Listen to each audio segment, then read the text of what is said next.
নমস্কার বন্ধুরা, আশা করি আপনারা সবাই ভালো আছেন। আমার চ্যানেলে নতুন হয়ে থাকলে চ্যানেলটা সাবস্ক্রাইব করে পাশে থাকবেন। আজকে আমি নিয়ে চলে এসেছি নতুন একটা রেসিপি নিয়ে। চলুন রেসিপিটা দেখে নেওয়া যাক। আজ আমি বানাবো পাবদা মাছ আলু দিয়ে ঝোল। কড়াইয়ে বসিয়ে দিয়েছি। কড়াইয়ের মধ্যে আমি 2 টেবিল স্পুন তেল দিয়ে নিয়েছি। তেলটাকে আমি গরম করে নেব।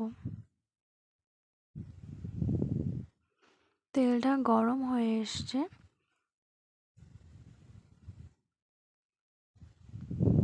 আমি এখন কেটে রাখা আলুটা ভেজে নেব।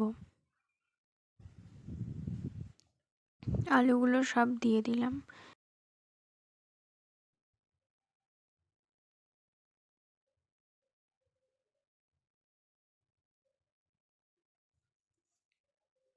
হাফ চামচ লবণ আর হাফ চামচ হলুদ দিয়ে দেব। আলুটা ভালো করে ভেজে নেব, লালচে কালার করে।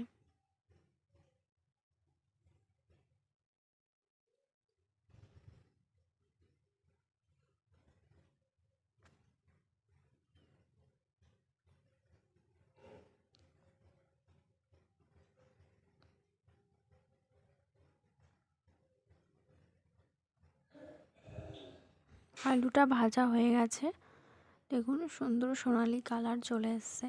আলুটাকে এবার আমি নামিয়ে নেব। সেই তেলেই আমি কিছুটা তেল অ্যাড করে দেব।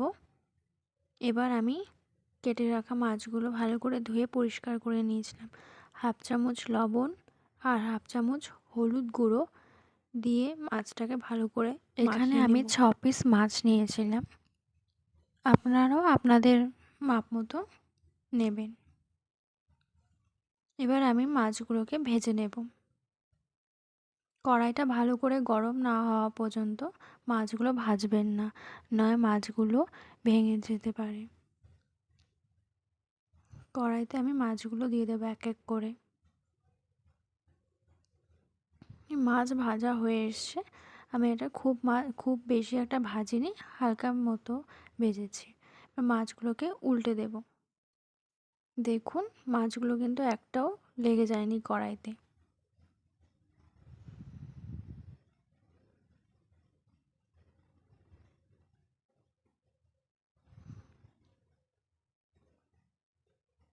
এবার আমি মাছগুলো নামিয়ে নেব।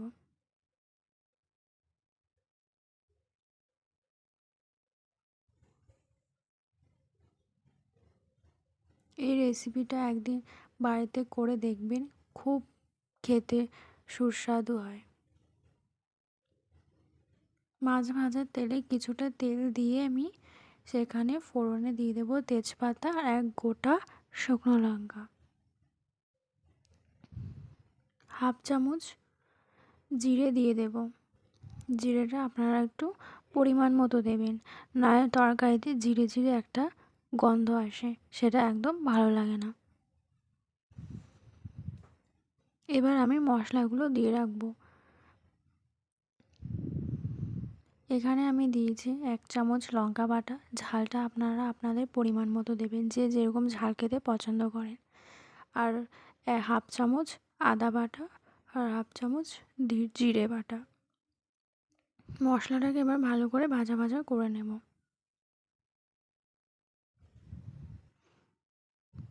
হাফ চামচ লবণ আর হাফ চামচ হলুদ দিয়ে দেব। মশলাটা ভালো করে কষিয়ে নেবেন, নয় কাঁচা গন্ধ থেকে যাবে।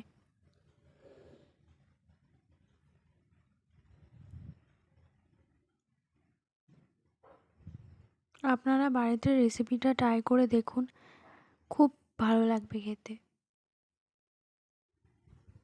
আমি এখানে অল্প কিছুটা চিনি দিয়ে দিয়েছি, যাতে স্বাদটা ব্যালেন্স করার জন্য। এখানে আমি কেটে রাখা একটা গোটা টমেটো 4 টুকরো করে কেটে নিয়েছিলাম, সেটা দিয়ে দেব।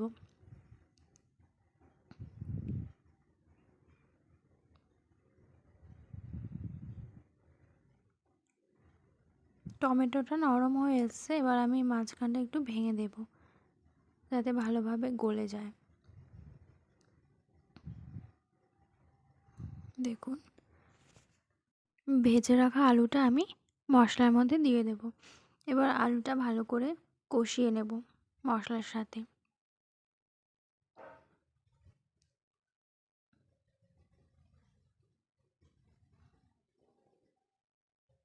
এখানে আমি দিয়ে দেব উষ্ণ গরম জল। এখানে আমি বেশি ঝোল রাখবো না, তাই অল্প জল দিয়েছি।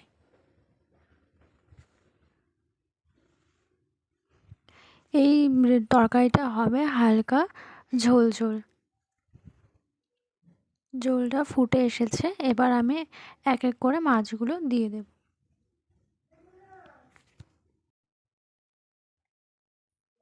মাছগুলো দিয়ে দিয়েছি, এবার ঝোল সহ মাছটাকে একটু ফুটতে দেব কিছুক্ষণ।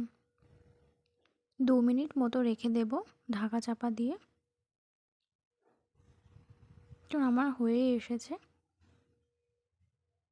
এবার আমি হাফ চামচ গরম মশলা দিয়ে দেব। গরম মশলা দিয়ে হালকা নাড়া দিয়ে নামিয়ে ফেলবো। তৈরি হয়ে গেছে আমাদের মাছের ঝোল, পাবদা মাছের ঝোল। রেসিপিটা ভালো লাগলে লাইক, কমেন্ট, শেয়ার, সাবস্ক্রাইব করে পাশে থাকা বেল আইকনটা ক্লিক করে দেবেন। আর ভিডিওটা কেমন লাগলো কমেন্টে জানিয়ে যাবেন।